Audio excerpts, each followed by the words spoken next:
You know, banning out Danny's Zeri as well as JoJo's LeBlanc, but also throwing a splash here to some of the globals that we saw layered by Evil Geniuses yesterday in their most successful game. Jinx already getting a cheer though. Danny incredible on the pick yesterday. Insta-lock though. Wow, yeah. 100 Thieves, very, very quick. Renata, they want some scaling of their own with the Aphelios, perhaps anticipating that EG is going to be looking to play dive. Renata, one of the strongest counter-engaged champions in the game. And can definitely enable these snowbally carries if Aphelios can get ahead to play super aggressive with that W. Yeah, also one of the most prominent range supports in the game right now. Not very many other ones aside from Lux have been picked. And if you're expecting a Tom Kench, if you're expecting another melee matchup there, it does give you advantage for the bottom lane to have the double range here and try and play off of what 100 Thieves have found so much success on. Strong bottom lane focused area team comps. Well, we know what the bottom lanes are going to be, gentlemen, so let's see how else EG wants to structure this composition. JoJo playing to the crowd a little bit here, hovering some picks that we don't expect to see, but there's that Jarvan that's been so powerful in the jungle meta recently. Yeah, it's also quite good versus both Aphelios and Renata. Both of them don't have dashes for themselves, so very good at making early plays as well as targeting some of these low mobility carries. Going to be interested to see if they want to try to, match roles here, if they're going to go jungle or if they're going to allow that to follow through. Will be Trundle, looks like here. So going to be matching jungle. I do think if you're expecting potentially tanks to come through in the second round as well, that can dissuade things like the Blind Ornn. Ornn that has been, of course, rising in popularity throughout playoffs, not only here, but in Europe as well. Yeah, it's kind of an interesting early pick here, because if you pick it in the first three, then you do put that pressure on EG knowing they will have to blind pick their top lane matchup for impact. And if you know already you're picking into a tank shredder, then it takes away from some of the safer options. And so you're left with things like Gnar that wouldn't be so heavily affected by it, but still can be countered. It's really interesting because, in some ways, if you want to get the Ornn on the side of 100 Thieves, picking the Trundle may actually dissuade EG from picking it and secure it from Someday. And Someday has been so good on this pick. So I'm curious to see if EG's actually going to ban it out, because I think otherwise, fourth pick, we will see Someday just lock Ornn. And we'll see it in their bans. It's very telling here. If you ban out Gwen, another one of these Conqueror healing matchups for the top side of the map, that is a protection ban for something like an Ornn. They didn't ban out Aatrox, though. And Aatrox is what Impact used to demolish yesterday. So they did not fully protect themselves if they are going to go for the 4-pick Ornn here. Okay, so Azir, Gwen, Victor, all banned out. One more to go for EG. Will it be the Ornn, or is something else considered more valuable here? The clock hits 0, the Orianna ban instead. And now we're just finding out, does 100 Thieves want to save 5th pick on red side, for top, or is it going to be mid? TF, if you go TF, it makes me feel like they want to play more a carry style towards top lane. So we'll see if that does actually become the case. Of course, yesterday it was pivotal in all of the games, and it was picked on both sides. And is something that Abbedagga does like to play a lot. 100 Thieves in the past had been such a bot side focused team, but as you were saying, Kobe, Someday's kind of rise has allowed them to play more heavily towards top side. So will it be Someday on an island, the 100 Thieves of old, making set plays, trying to dive bot, trying to snowball FBI, or are they going to go for a 5th pick carry here? That just remains to be seen, because a lot of the safe blinds are those things that can be kind of answered by Trundle. And JoJo's next most prominent mid lane pick has been the Rise. LeBlanc is perma-banned versus him with the Victor banned out as well. It's instantly into the Rise, right down his comfort level for these picks for mid lane. There are not a lot of surprises that come out from mid lane from him. It's more about how he plays a lot of the matchups, tries to get aggressive. He also roamed a little bit too heavily in previous matchups, dropping many waves on Rise to roam to top and kills, bottom. not minions. So it is going to be interesting to track with a Rise pick like that. Okay, but we got Ornn. How much he does give up for a lot of these roams, because those are always the calculations you have to make. And now we might just see the Aatrox. I think we're going to get the Aatrox. Yeah. There it is. So that's going to get locked in. And it will be interesting to see, are they going to still try to play towards the Ornn, or just utilize the Aatrox to that winning 1v1 to push him in, to kind of unlock closer to get done what he wants to do, because they can try to have these set plays towards bot, try to get FBI ahead. They have the range support advantage, so that should be a winning 2v2 for 100 Thieves on the bot side. And Danny, while he was incredible in the team fights, did get taken advantage of multiple times in his series yesterday in bot lane. And one thing I like here for Evil Genius is you guys talked a lot about how it can feel dangerous to draft Ornn into something like a Trundle because he can shred the tank, sap the stats. EG has a very tanky lineup just in general. Ryze is tanky, Jarvan is tanky, Tahm Kench is tanky. It's not like we only got this one Ornn to frontline. It's a meatball comp here for Evil Genius. And to me, really, my eyes are drawn towards these mid laners. Mid laners for these comps are so pivotal because both of them are roaming mid laners. So jungle trying to... Legends itself, the game has changed and adapted from when it literally was a small indie game to now. The fact that they've kept up with all of that and been good at all of that, amazing. Spring Finals game number 1 with 2 new franchise organizations, EG and 100 Thieves. None of those old gods are here again, Azael. And one thing that I immediately noticed, look over here on the left, Triple Inspire Spellbook. running Spellbook, Impact running Spellbook, JoJo running Spellbook. There are a lot of surprise punches that can come out from this. Absolutely, and 100 Thieves, 5-man invade here, level 1. Not going to be in any danger of actually getting a death, but at the same time, this means Impact can invade topside now because they had the eyes on that. They can get their own deep wards in. And they do actually ward Raptor Pit, trying to track where Inspired will be. This is very important against the J4 early on because he is one of those big threat early game gankers. Something I saw very early on in playoffs was the importance of these level 1s. And 100 Thieves, they get deep vision on Raptors, will have a better job tracking Inspired. It's so important when you are tracking a Jarvan, especially because of the options. So many varied routes possible for this champion to try and influence, especially this mid lane that they want to unlock. And especially when you look at both of these mid laners, Ryze and Twisted Fate are very gankable targets. There are no inbuilt escapes on these other than try to throw a gold card or a rune prison to save yourself, but we're not talking about inbuilt mobility. We are talking about pillars and EQs coming out from the Jarvan on the other side. I expect this to be heavily focused. Yeah, and JoJo is one of those guys to not play these lanes passive. He wants to get the most possible from it. He's going to play in his opponent's face. So far, EG having the push here with the Jinx, shoving in, and we'll see some good early trades. And so the information you can gather thus far, 400 Thieves off of their level 1, is that they know that Jarvan is not starting on the bottom side. So you can see FBI and Huhi, they're playing aggressively now, trying to abuse their double range matchup here, trading there with Vulcan pretty heavily. However, they know that Jarvan is going to be en route down to bottom side and are going to have to play accordingly. Trundle heading down as well, potentially there to cover, has actually gone red Raptors. He's going Grom, so he's going to get a fast 3 with red buff and could potentially come to look. But Danny has eyes on that. He's going to be warding out the river in case of any early shenanigans. Santorin, of course, known for those early ganking Trundle plays, and Closer can emulate that too. Down here, you're going to see FBI taking a lot of damage, flash out fast, but now the counterattack comes through, and it's Danny left with 100 HP, and it's first blood to the 100 Thieves. FBI bends the bullet, tags him with the sniper Q around the minion, and Danny goes down. That's why you insta-lock the Aphelios Renata for 100 Thieves. FBI and Huhi, they're back on the top. First blood, bottom lane for 100 Thieves. Man, Huhi played that so well, landing the handshake, smacking them together, then flashing forward for the ignite after the cleanse had already come down. Closer will cover them on the push, so Vulcan can't actually hold the wave. Danny will arrive to actually collect the farm, but he didn't have a buy. Your buy is a refillable and a pink ward, and FBI is going to have something much better. It's especially a huge start here for 100 Thieves because people were questioning if 100 Thieves would come out a little slower, not working their way through the lower bracket. But this instantly gets you up to speed. FBI flashes the W from Vulcan, so only Huhi gets hit, and then on the exchange going out. Beautiful shot there between the minions off of Huhi's setup there, and then Huhi knows as soon as that sniper Q lands, he can flash forward. The damage will be there, gets the ignite down, they get the kill.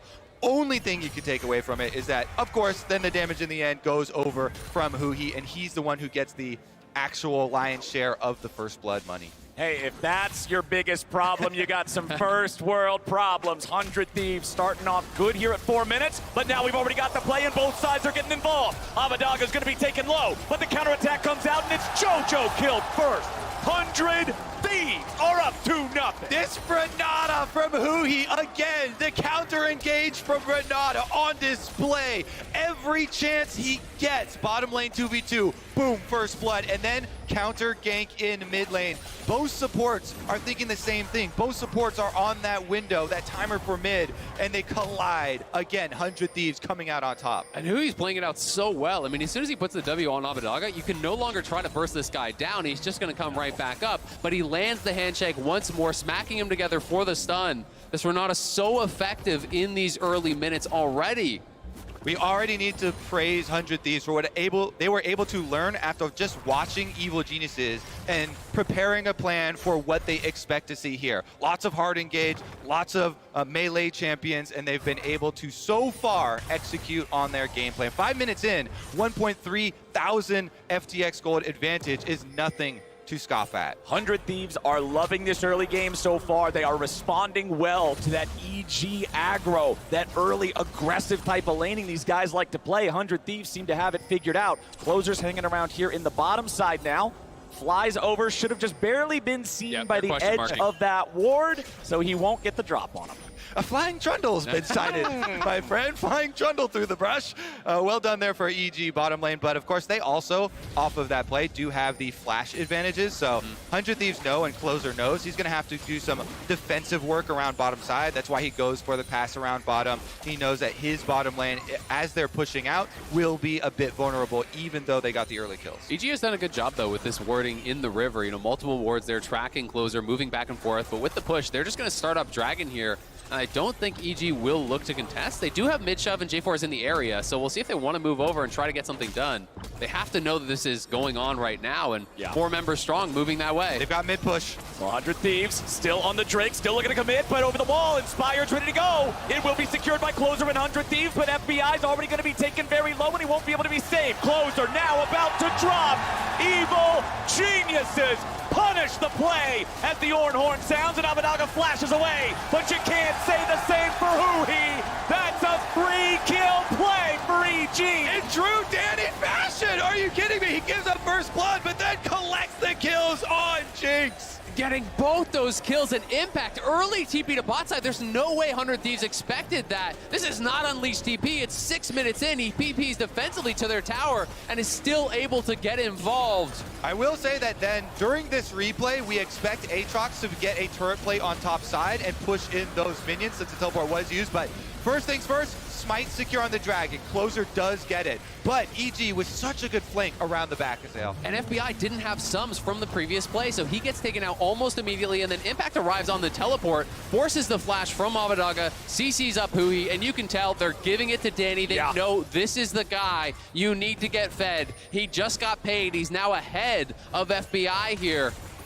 And that spells scary, scary things for 100 Thieves, who you know were watching this guy cleaning up every single game yesterday. And in this graph, I love the fact that we see similar values between mid laners, AD carries. A lot of damage came out from Inspired in that one as well. The Jarvan being a big part of being able to take those health bars low, make that fight go their way.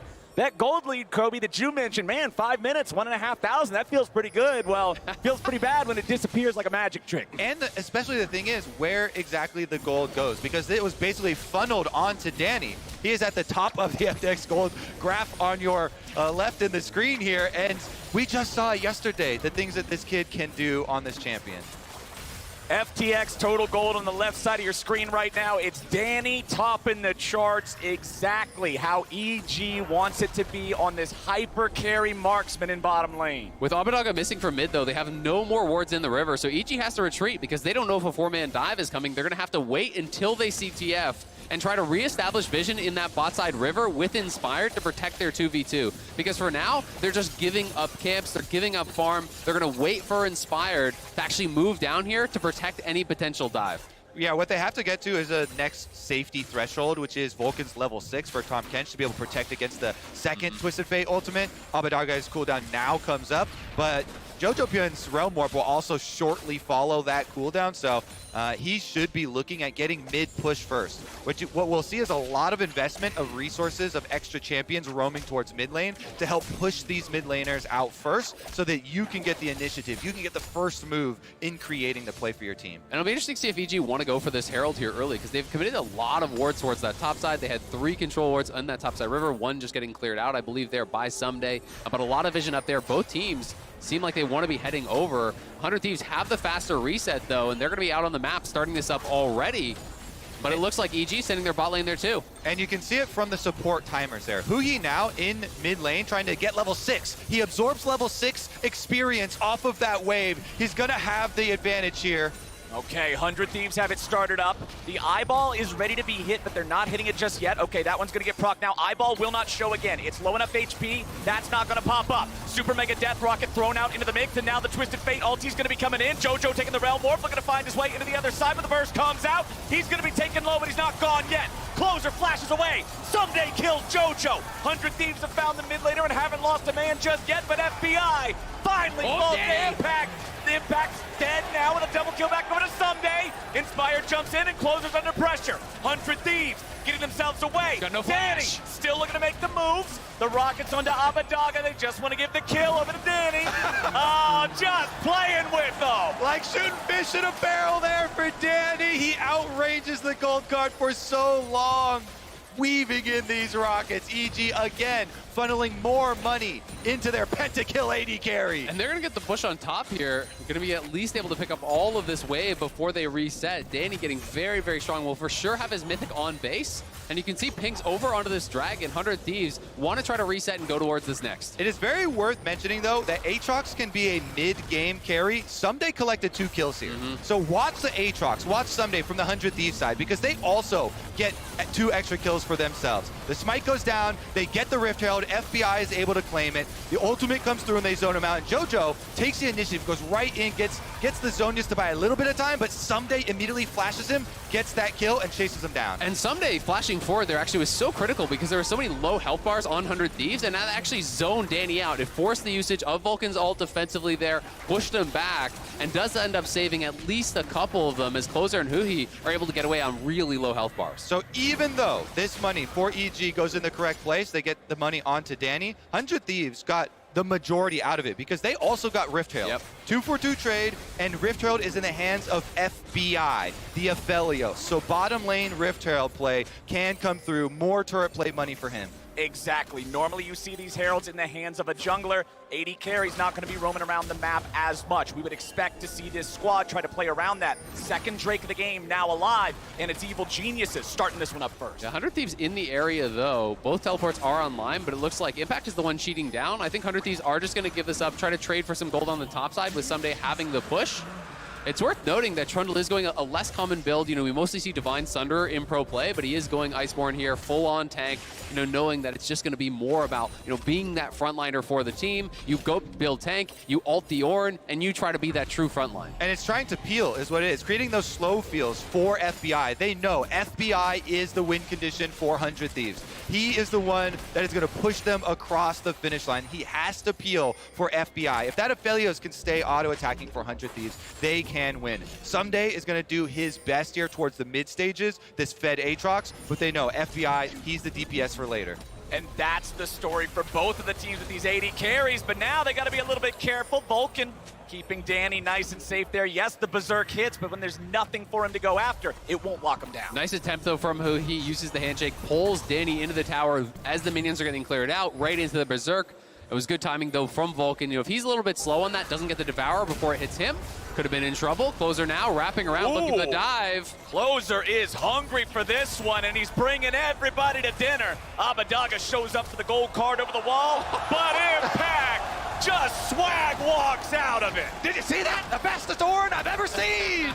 Spellbook Ghost, baby, popped up there by Impact, and that is a quick moving Forge God. Man, as his Nikes on, he's out of there, but they are going to lose a lot of plates on top side. The Gore Drinker was already done for Someday, and he's getting more and more gold injected. They drop Herald here. It's Danny collecting solo gold on bot side, Will he actually be able to beat this out? I think the charge will go off, and 100 Thieves should get first tower, but that is close. They got it by just a couple of seconds, and both of these turrets will also critically fall before 14 minutes. Plates are gone as of now, but they got all those plates from the different sides. Impact's trying to go after FBI here. Follow-up coming in from Vulcan, and FBI gets knocked on over. Catfish delivery service, the knockup from the Ornn straight into Vulcan there, knocking him up, CC chaining him down. I don't think he even realized he was in kill threat there with just these 2 lower damage carries. But they take him down. Yeah, very good counter there from Evil Geniuses, because recounting, they got the Jinx push on bottom side while Aphelios uses the Rift Herald on top side, and that tower is about to die anyway, so that Rift Herald actually did not get much value. And Danny got all of the solo gold. So even though 100 Thieves got more gold from the play because they got first tower, it's all concentrated on Danny, which makes it that much more valuable. He actually already hit his second item. We can watch this one more time. Impact setting up with the ulti, Vulcan following through. Yeah, long range there during the knockup, able to layer the W knockup from Vulcan. There's 0 chance FBI gets out of that one. Yeah, he spent more time in the air than he did on the ground, and as soon as he came back down, he's right in the dirt. Beautifully coordinated there from EG. And now 15 minutes into the game, plates are gone, laning phase is over. How are we feeling about the game state between these two with only 200 gold separating? I mean, I just think that the gold is in a better place for EG. I think the fact that Danny is already on 2 items, he's going Kraken, so he's a very high DPS build here. If they can keep him safe and he's free firing, he will shred through the champions that 100 Thieves has. 100 Thieves down just the smallest amount of gold, about a can a minion or so. Both teams also critically on 1 Drake, means nobody's got that advantage towards looking for a soul stack or anything in what has become an Infernal Soul game. And we've got a minute and a half to look forward to that. So what you critically need to do now is utilize the threat of your globals to push out these side waves so you can set up for a better start on that objective. EG are moving as a group to get Vision right now retaken across this river in setup, in preparation for the Dragon. 100 Thieves, you see Abaddon pushing down topside. Twisted Fate ultimate is available for him to get out. All right, walking over a ward right now. EG is going to start up the second Rift Herald. We'll see if 100 Thieves decides they want to go all in to stop this one. They do have Someday on the bottom half of the map. Impact down there as well. Both top laners have unleashed teleports available for this one. That's the difference between this and some previous fights we've seen. Keep your eyes on that, but it doesn't look like the Thieves are willing to contest this one. So that second Herald goes over to EG. Eyeball on Inspired. All right, now 37 seconds left on the transition over to Dragon. JoJo's pushing top, but he does have Unleashed Teleport ready. So Evil Geniuses can make the journey over to this side of the map. And it looks like we're going to have another big brawl. Again, EG sweeping in, clearing out all of this vision as they move to set up. 100 Thieves. Okay, sweeper from Abadaga is going to see Vulcan prowling through the jungle there. He's there too. Catfish has been caught a little bit. Of course, that's not the target you can engage on, so it's easy enough to walk away. And they actually commit. Look at where they're sending Danny right now. They're committing Danny to more money. They are actually foregoing the Dragon setup. Yep. Evil Geniuses once again will make this choice. This has been true so frequently throughout playoffs for the Evil Geniuses. Foregoing early Dragons, getting money instead where they need it on their scaling champions, on their carries. And they're even going to actually escort it in for the tier 2 charge here. You can see Vulcan and Inspired shadowing Danny, allowing him to collect this additional wave, get that charge out. And if 100 Thieves don't commit enough members up here to defend, they could potentially look for the push, but they're going mid. Alrighty, FBI trying to get himself away. The flash gets him out. Last time around, FBI did not flash the Ornn ultimate, and he 100% to 0 died for it. So he had that in the back of his mind, and this time around he ends up using Gale Force and Flash to escape it. So hugely high value Ornn ultimate from Impact, and it also allows Danny to take the whole secondary turret on top side. Those things are worth 800 gold now with the increase in local. And he just got both of those towers. The first one was isolated solo gold. The second one was shared, but Danny's going to have at least a BF on base, if not BF plus tier 2 boots.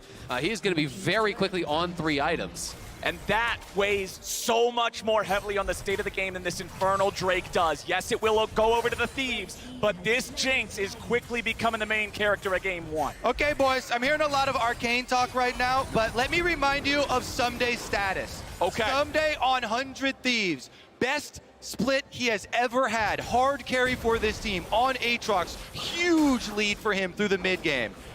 we can definitely focus as much as you want on Danny, but if Someday gets the flank, Someday can wreck house. He is 2-item power spike already on Aatrox, well above the curve of this game. Gore Drinker and Death Dance and Stopwatch. Someday can be the hero 400 Thief. Absolutely, and it's going to really come down to which team can enable those carries best. Can you actually deny vision or find a TP flanking ward for Someday, set him up for success, and on the other side, can you actually keep Danny safe and with enough space to fire? Completing the Thornmail here, I think, is actually pretty important for Impact because any CC he applies to Someday will put that Grievous Wounds offensively now, with this item, which is so big to actually being able to knock down that Aatrox. Right, that's one of the big things about Bramble Vest is you don't have the ability to apply the Grievous Wounds proactively. That chain is big. Someday's in some trouble. Where is it going to be? He gets away for now. Doesn't even have to use the flash, but the ulti's gone. Evil Geniuses are now going to put some damage into the tier 2 in bottom. Yeah, they're still rewarded with not only push on bottom, but also mid here. JoJo moving up, so a very well-timed, again, Ornn ultimate from Impact. They saw the Trundle early in draft. They don't care. Shred my armor. Who cares? Trundle doesn't even matter. The Ornn ultimates have gotten so much value for EG. And I've really liked how Impact has moved around the map. His first TP of the game was to bot lane. I can't even remember the last time I saw that, out of an Ornn. It's almost a default TP back to top, wait for the Unleashed teleport. But he knows it's not about the 1v1. He's not built to actually win in that 1v1. He just needs to get his XP, get a little bit of gold, move around the map, and enable his carries. Team play, go usher those young kids over the finish line. Go over and support JoJo, support Danny, as so many in the crowd have done. Grandpa Impact never misses one of his grandson's games. He's always there to support him. He's always ready to go, and he knows that this is Danny World. All they got to do is get him going. That BF sword will be in an Infinity Edge before too much longer. Exactly what I was looking at. Like, this is a very early 3-item power spike for Jinx. Once you get Infinity Edge, becomes a whole different monster. And we're all of the same mind because I'm looking at near an IE. I'm looking at 2.5 minutes here. He should have the IE prior to that next dragon fight, and I think that's where EG are really going to look to challenge around the dragon here, stop the dragon stacking that 100 Thieves has going on. They don't want to allow them to get to Soul Point and have that as a potential win condition. And I just want to reiterate again, though, the map movements from this team and moving Impact to zone off 100 Thieves and continually increase this lead, getting objective after objective, forcing out summoner spells and Gale Force cooldown from FBI, and then moving up, being able to get that mid outer tower for themselves. They're not separating to allow for an Aatrox flank, to allow for one of these melee threats to really take over. They are grouping up, they are protecting their carries. And we've been seeing Anathema's chains become so much more popular. I think it's especially effective in a game like this where really late game, it's up to FBI to get the damage done. So you have the Anathemas, you strap that onto the Aphelios, you have that additional CC layering onto him. If the Rise can flash in and get that Rune Prison or Ornn can land a CC chain, he will be in trouble. All right, gentlemen, we find ourselves once again 90 seconds away from the next big objective fight, and we find ourselves looking at that Infinity Edge completed versus what appears to be 2 bow and arrows, one a Gale Force and one a Last Whisper.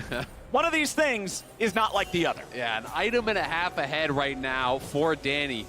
And what does that do to your game plan for 100 Thieves? They literally have to kill Danny or all is lost. Everybody in the entire game, all 10 players, looking at the positioning of this Jinx and of Vulcan, the Tahm Kench, his biggest safety net. And that allows people like JoJo to position more aggressively because if you're drawing them onto you, you're buying time for your carry. We talked about them having triple spellbook. You can have more exhaust to help deal with any potential dive. We see a heal on Inspired. That's going to be valuable because they have no heal from the bot lane. If Impact or JoJo can swap over to exhaust and shut down someone like Someday with that exhaust, that is so powerful for the team fight. And the utility of this summoner is really useful. Plus, it goes back to what I was talking about at the end of the draft. This is Jinx, and count with me, boys. 1, 2, 3, 4 meatballs. It doesn't matter if any of these meatballs die. As long as Jinx is alive, the game is done. They're all happy to throw themselves into the grinder.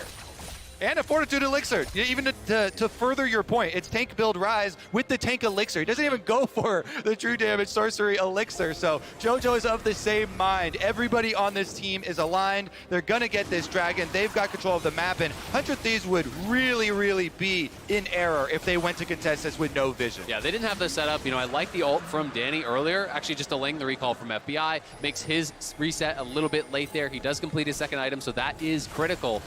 But still, 100 Thieves losing control of the map here. We'll see if they can find some sort of an X-Factor play. I mean, they do have Huhi with this ultimate. If they can catch someone critical. Nope, doesn't happen. JoJo gets caught for just a moment, but the rest of EG falls back in time. They're not in any danger. You really want to catch the Jinx with that, because Jinx is almost purely auto-attack based, and Renata's ultimate is much more powerful against champions that are not spell-based. Right. Because if you can get that Jinx, and she is excited, the auto-attacks can shred through her own team just as easily as they can shred through yours. Yeah, and we also saw the pitifully slow movement speed of that spell, really reiterating how it is so much better as a counter. All right, they're ready to go. JoJo's got the Rune Prison on Someday, but he's flying away as fast as he can there with the World Ender. That's no Aatrox ultimate here for a short amount of time. EG with control over the top side river. Closer just throwing that control ward in the Baron pit, making sure EG's not getting a little bit too ready to go for the big objective. This is quite possibly at 24.5 minutes, about to be the most powerful Jinx that I've seen in a very long time, because not only was he funneled, and it's just a 3-kill Jinx, it's not like he got a crazy number of kills, but so much local gold on towers, solo gold on towers, turret plates, and he has an Ornn on his team. So not even in the gold value, Impact now will be able to upgrade for Danny and just further boost the damage of this Jinx. I mean, it's reminiscent of how RNG would play with Uzi, where you're just feeding him any stacked wave. You know, yes, Impact is down 70 CS, but guess what? Your marksman is ahead 70 CS, and he scales better with that gold. You take that trade. Exactly. You know, so Impact is taking the L, but they're giving it to Danny, you know, which is going to pay off in the long run. He's completing those additional items faster. He's getting more experience. He's getting ahead really in every conceivable way.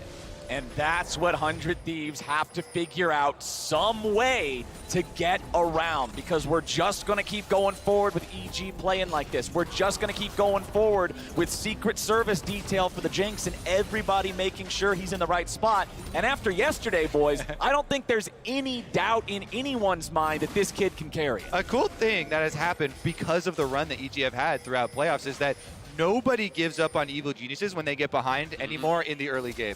Everybody shrugs it off. They're like, yeah, I've seen him get first blooded in lane in 3 minutes before. Don't worry about it, you know. And EG, good Pentat Baron angle here, you know. They still continue, exactly. That's step one in the formula for Baron Pentas. But on the other side, Someday continuing the item progression. You know, he is 2 levels up on Impact, you know, highest level in the game, actually 2 levels ahead of anyone on EG, and does have the GA, so he is going to have that super powerful one fight.